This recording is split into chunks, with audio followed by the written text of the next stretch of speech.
বাঁধা যায় না।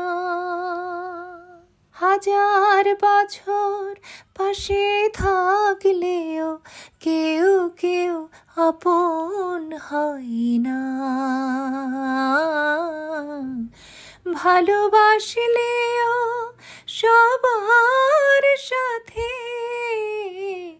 ঘর বাঁধা যায় না। একদম ঠিক তাই। ভালোবাসলেও সেই ভালোবাসার মানুষটির সাথে কখনো কখনো ঘর বাঁধা হয় না বা ঘর বাঁধা যায় না। জীবনের এই চরম বাস্তব কথাগুলিকে, সত্যি কথাগুলিকে গীতিকবিরা তাদের লেখনীতে তুলে ধরেন। আর সুরকার মনের মাধুরী মিশিয়ে সুর করেন। কণ্ঠশিল্পী সেই গান কণ্ঠে তুলে নেন, আর সৃষ্টি হয় এমনই অনবদ্য কিছু গান।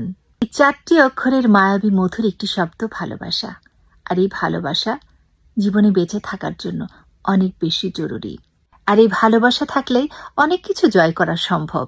আর সেই ভালোবাসা হোক শর্তহীন, নিঃস্বার্থ ভালোবাসা, যে ভালোবাসা কাছের মানুষগুলোকে দূরে ঠেলে দেবে না, সম্পর্ক নষ্ট হবে না।